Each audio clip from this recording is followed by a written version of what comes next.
ಜಗತ್ ಪ್ರಸಿದ್ಧ ಪುರಿ ಜಗನ್ನಾಥ ದೇವಾಲಯದ ರತ್ನ ಭಂಡಾರದ ಬಾಗಿಲನ್ನ ಓಪನ್ ಮಾಡಲಾಗಿರುವುದು. ಪುರಿಯ ರತ್ನ ಭಂಡಾರ ಕೋಣೆಗೆ ವಿಶೇಷ ತಂಡ ಎಂಟ್ರಿ ಆಗಿದೆ. ರತ್ನ ಭಂಡಾರದ ಕೊಠಡಿಯ ಒಳಗೆ 15 ಜನರ ತಂಡ ಪ್ರವೇಶ ಮಾಡಿದೆ. ರತ್ನ ಭಂಡಾರದ ಕೊಠಡಿಯನ್ನ ಸದ್ಯ ತಂಡ ಪರಿಶೀಲನೆ ಮಾಡ್ತಾ ಇದೆ. ರತ್ನ ಭಂಡಾರದ ಕೊಠಡಿಯಲ್ಲಿ ಏನಿದೆ ಅನ್ನೋದೇ ಎಲ್ಲರಿಗೂ ಇರುವಂತಹ ಕುತೂಹಲ. ದೇವಾಲಯಕ್ಕೆ ಕಾನೂನು ಸಚಿವ ಪೃಥ್ವಿರಾಜ್ ಹರಿಶ್ಚಂದ್ರನ್ ಕೂಡ ಎಂಟ್ರಿ ಆಗಿದ್ದಾರೆ. ದೇವಸ್ಥಾನದ ರತ್ನ ಭಂಡಾರದ ಬಾಗಿಲನ್ನ ತೆರೆದ ಹಿನ್ನೆಲೆ ಅವರು ಕೂಡ ಆಗಮಿಸಿದ್ದಾರೆ. ದೇವಾಲಯದ ಹೊರಭಾಗದಲ್ಲಿ ದೊಡ್ಡ ಸಂಖ್ಯೆಯಲ್ಲಿ ಭಕ್ತರು ಜಮಾಯಿಸಿದ್ದಾರೆ. ಭಕ್ತರನ್ನ ನಿಯಂತ್ರಿಸೋಕೆ ಪೊಲೀಸರು ಹರಸಾಹಸವನ್ನ ಪಡ್ತಿದ್ದಾರೆ. ಮತ್ತಷ್ಟು ಡೀಟೇಲ್ಸ್ ನಮ್ಮ ಪ್ರತಿನಿಧಿ ಜಗದೀಶ್ ನೀಡ್ತಾ ಹೋಗ್ತಾರೆ. ಜಗದೀಶ್, 46 ವರ್ಷಗಳ ಕಾಯುವಿಕೆ 1978ರಲ್ಲಿ ಕಳೆದ ಬಾರಿ ಕಂಪ್ಲೀಟ್ ಆಭರಣಗಳ ಆಡಿಟಿಂಗ್ ಆಗಿದ್ದು. ಅದಾದ ನಂತರ ಬಾಗಿಲನ್ನ ತೆರೆದಿರಲಿಲ್ಲ, ಅಂದ್ರೆ ಆಡಿಟಿಂಗ್ ಆಗಿರ್ಲಿಲ್ಲ. 1985ರಲ್ಲಿ ಒಂದು ಬಾರಿ ತೆರೆಯಲಾಗಿತ್ತು. ಬಟ್ ಈ ಬಾರಿ ಜಗನ್ನಾಥನ ರತ್ನ ಭಂಡಾರದ ಬಾಗಿಲನ್ನ ತೆರೆಯೋದು ರಾಜಕೀಯವಾಗಿ ಬಹಳ ದೊಡ್ಡ ಮಟ್ಟಿಗೆ ಸದ್ದನ್ನ ಮಾಡಿತ್ತು.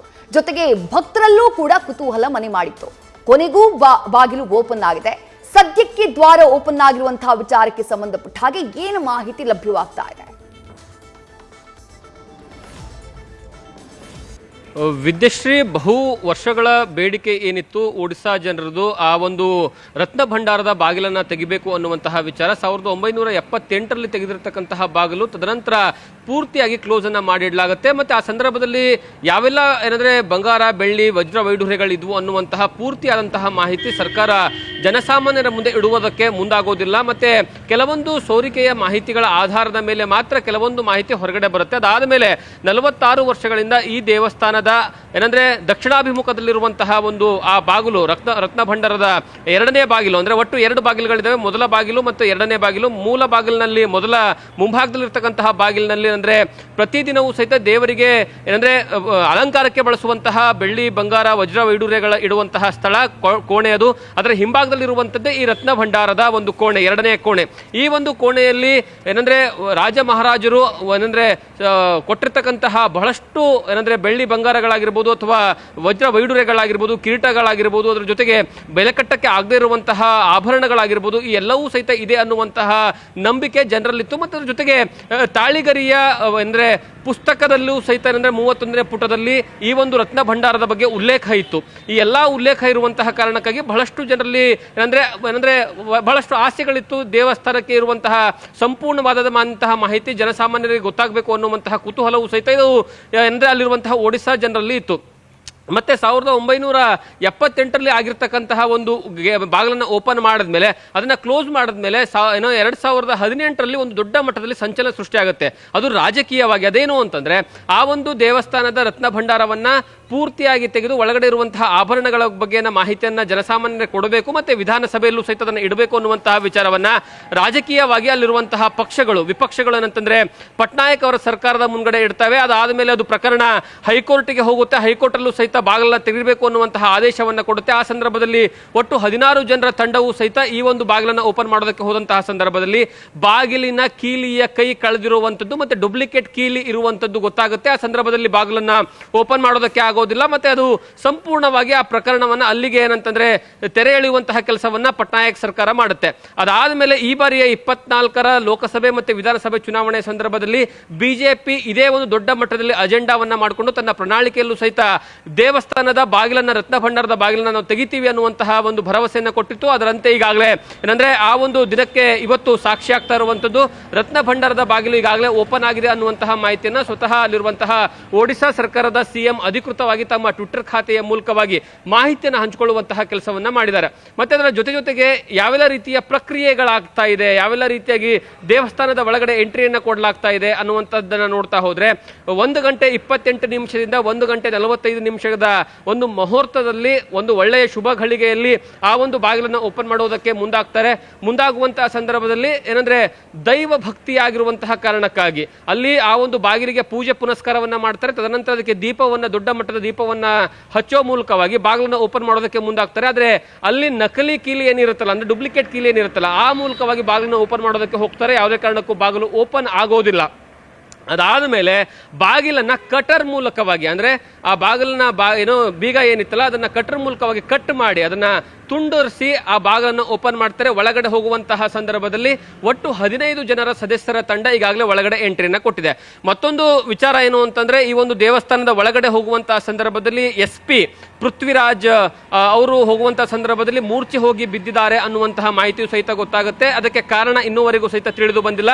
ಅದಾದ ಮೇಲೆ ಅವರಿಗೆ ಅಲ್ಲಿ ಪ್ರಾಥಮಿಕವಾಗಿ ಚಿಕಿತ್ಸೆಯನ್ನು ಕೊಡಲಾಗುತ್ತೆ. ತದನಂತರ ಅವರು ಆರೋಗ್ಯವಾಗಿದ್ದಾರೆ ಮತ್ತೆ ಯಥಾವತ್ತಾಗಿ ಸೇವೆಯಲ್ಲಿ ಮುಂದುವರೆಕೊಂಡು ಏನಂದ್ರೆ ಸೇವೆಯನ್ನ ಮಾಡ್ತಾ ಇದ್ದಾರೆ ಅನ್ನುವಂತಹ ಮಾಹಿತಿಯು ಸಹಿತ ಗೊತ್ತಾಗುತ್ತೆ. ಈ 15 ಜನರ ತಂಡ ಏನು ಒಳಗಡೆ ಎಂಟ್ರಿಯನ್ನ ಕೊಟ್ಟಿದೆ ಅಲ್ಲ, ಆ 15 ಜನರ ತಂಡ ಎಂಟ್ರಿಯನ್ನ ಕೊಟ್ಟಿರುವಂತಹ ಒಂದು ತಂಡದಲ್ಲಿ ಯಾರೆಲ್ಲ ಇದ್ದಾರೆ ಅಂತ ನೋಡ್ತಾ ಹೋದ್ರೆ ನಿವೃತ್ತ ಜಸ್ಟಿಸ್ ಅವರು ಇದ್ದಾರೆ.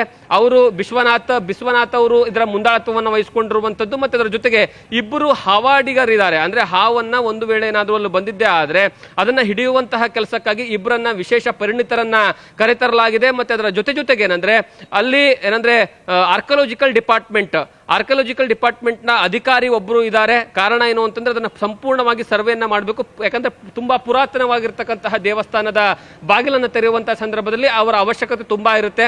ಮತ್ತೆ ಅದರ ಜೊತೆಗೆ ಬೇರೆ ಬೇರೆ ಏನಂದ್ರೆ ಸದಸ್ಯರು ಸಹಿತ ಇದ್ದಾರೆ. ಒಂದು ಏನಂದ್ರೆ ಈ ಬಂಗಾರ, ಬೆಳ್ಳಿ, ವಜ್ರ, ವೈಡೂರ್ಯಗಳನ್ನ ಏನಂದ್ರೆ ಮೌಲ್ಯವನ್ನ ಮಾಪನ ಮಾಡುವಂತಹ ಏನಂದ್ರೆ ವಿಶೇಷವಾದಂತಹ ಪರಿಣಿತರನ್ನ ಕರೆಸುವಂತಹ ಕೆಲಸವನ್ನ ಮಾಡಿದ್ದಾರೆ.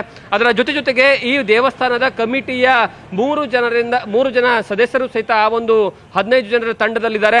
ಒಟ್ಟು ಏನಂದ್ರೆ 15 ಜನರ ತಂಡ ಒಳಗಡೆ ಈಗಾಗಲೇ ಎಂಟ್ರಿಯನ್ನ ಕೊಟ್ಟಿದೆ. ಮತ್ತೆ ಅದ್ರ ಜೊತೆಗೆ ಯಾವಾಗ ದೇವಸ್ಥಾನದ ಬಾಗಿಲು, ರತ್ನ ಭಂಡಾರದ ಬಾಗಿಲು ಓಪನ್ ಆಗಿದೆ ಅಂತ ಗೊತ್ತಾದ ತಕ್ಷಣವೇ ಹೊರಗಡೆ ಇರುವಂತಹ ಭಕ್ತಾದಿಗಳಲ್ಲಿ ಒಂದು ಏನ್ ರೀತಿ ಅಂದ್ರೆ ಜೈಘೋಷಗಳನ್ನ ಕೂಗುವಂತದ್ದು. ಮತ್ತೆ ಅದರ ಜೊತೆಗೆ ಏನಂದ್ರೆ ದೊಡ್ಡ ಮಟ್ಟದಲ್ಲಿ ಏನಂದ್ರೆ ನೂಕುನುಗ್ಗು ಆಗುವಂತಹ ಪರಿಸ್ಥಿತಿ ನಿರ್ಮಾಣವಾಗುತ್ತೆ. ಪೊಲೀಸರು ಆ ಎಲ್ಲಾ ಜನರನ್ನ ತಡೆಯುವಂತಹ ಕೆಲಸವನ್ನ ಮಾಡ್ತಾರೆ. ಮತ್ತೊಂದು ಕಡೆಗೆ ಏನಂದ್ರೆ ಒಳಗಡೆ ಹೋಗಿರ್ತಕ್ಕಂತಹ 15 ಜನ ಏನು ತಂಡ ಇದೆಯಲ್ಲ, ಆ 15 ಜನ ತಂಡರಿಗೂ ಸಹಿತ ಯಾವುದೇ ಕಾರಣಕ್ಕೂ ಅವರಿಗೆ ಮೊಬೈಲ್ ಬಳಕೆಗೆ ಅವಕಾಶವನ್ನ ಮಾಡಿಕೊಟ್ಟಿಲ್ಲ. ಯಾಕಂದ್ರೆ ಒಳಗಡೆ ಏನೆಲ್ಲ ಸಿಕ್ಕಿದೆ, ಏನೆಲ್ಲ ಇದೆ ಅನ್ನುವಂತಹ ಮಾಹಿತಿಯನ್ನ ಏನಂದ್ರೆ ಹೊರಗಡೆ ಸೋರಿಕೆ ಆಗಬಾರ್ದು ಅನ್ನುವಂತಹ ಕಾರಣಕ್ಕಾಗಿ ಈ ರೀತಿಯಾಗಿ ನಿರ್ಧಾರಗಳನ್ನ ಕೈಗೊಳ್ಳಲಾಗಿದೆ. ಮತ್ತೆ ಅದರ ಜೊತೆಗೆ ಒಳಗಡೆ ಹೋಗಿರುವಂತಹ ತಂಡ ಏನಿದೆಲ್ಲ, ಆ ತಂಡ ಈ ಪೂರ್ತಿ ಕಾರ್ಯವನ್ನ ಮುಕ್ತಾಯವಾದ ನಂತರವೇ ಹೊರಗಡೆ ಬರುತ್ತೆ.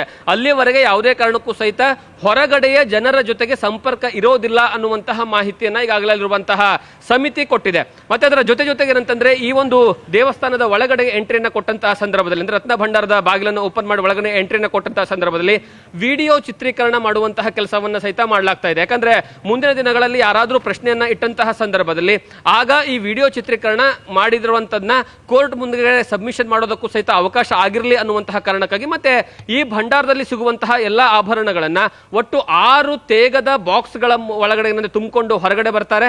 ಆ 6 ತೇಗದ ಬಾಕ್ಸ್ಗಳನ್ನು ತುಂಬಿಕೊಂಡು ಬಂದ ನಂತರ ಅದರ ಮೌಲ್ಯಮಾಪನ ಆಗುವಂತಹ ಸಾಧ್ಯತೆಗಳು ಇರುವಂತದ್ದು. Vidyashree, right, thank you Jagadish. ತಮಿಳ ಡೀಟೇಲ್ಸ್ಗೆ. ಒಟ್ಟಿನಲ್ಲಿ ರತ್ನ ಭಂಡಾರದಿಂದ ಹೊರಗಡೆ ಎಷ್ಟು ಪ್ರಮಾಣದಲ್ಲಿ ಆಭರಣಗಳನ್ನ ತೆಗೆದುಕೊಂಡು ಬರಲಾಗುತ್ತೆ, ಏನೇನಿದೆ ಒಳಗಡೆ, ಎಷ್ಟೆಷ್ಟು ವರ್ಷಗಳ ಹಿಂದಿನ ಆಭರಣಗಳು ಅದರ ಒಳಭಾಗದಲ್ಲಿವೆ ಅನ್ನುವಂತಹ ಕುತೂಹಲ ಎಲ್ಲ ಭಕ್ತರಲ್ಲೂ ಕೂಡ ಮನೆ ಮಾಡಿದೆ. 1978ರಲ್ಲಿ ಕೊನೆಯದಾಗಿ ಆಡಿಟಿಂಗ್ ಆಗಿದ್ದು ಆಭರಣಗಳದ್ದು. 1985ರಲ್ಲಿ ಮತ್ತೊಮ್ಮೆ ರತ್ನ ಭಂಡಾರದ ಬಾಗಿಲನ್ನ ತೆರೆಯಲಾಗುತ್ತೆ. ಆ ಸಂದರ್ಭದಲ್ಲಿ ಕೆಲ ಆಭರಣಗಳ ರಿಪೇರಿ ಕೆಲಸಕ್ಕಾಗಿ ರತ್ನ ಭಂಡಾರದ ಬಾಗಿಲನ್ನ ತೆರೆಯಲಾಗಿತ್ತು. ಆ ಸಂದರ್ಭದಲ್ಲೂ ಕೂಡ ಜಿಲ್ಲಾ ಮ್ಯಾಜಿಸ್ಟ್ರೇಟ್ನಿಂದ ಕೀಯನ್ನ ತೆಗೆದುಕೊಂಡು ಬಂದು ರತ್ನ ಭಂಡಾರದ ಬಾಗಿಲನ್ನ ಓಪನ್ ಮಾಡಲಾಗಿತ್ತು.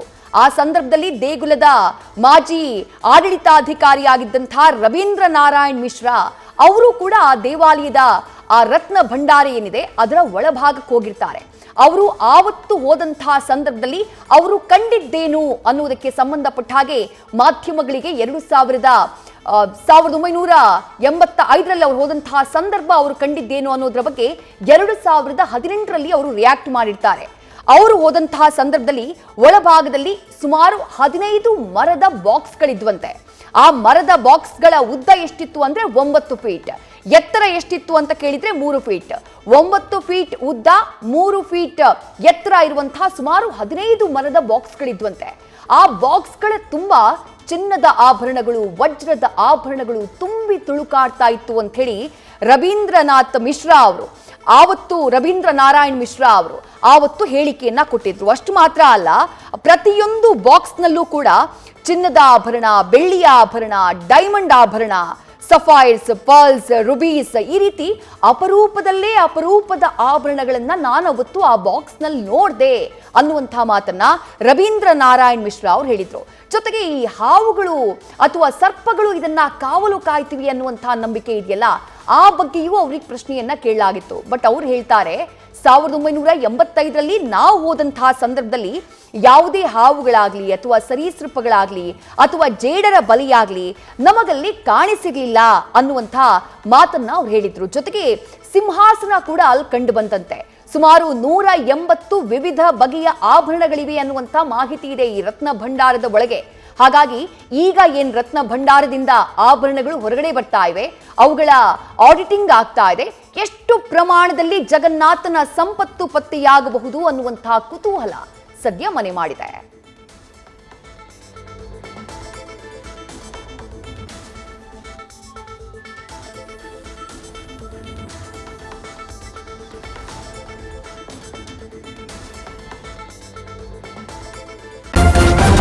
ನ್ಯೂಸ್ ಫಸ್ಟ್ ನಿರ್ಭೀತಿಯಿಂದ ನಿಮ್ಮ ಪರವಾಗಿ.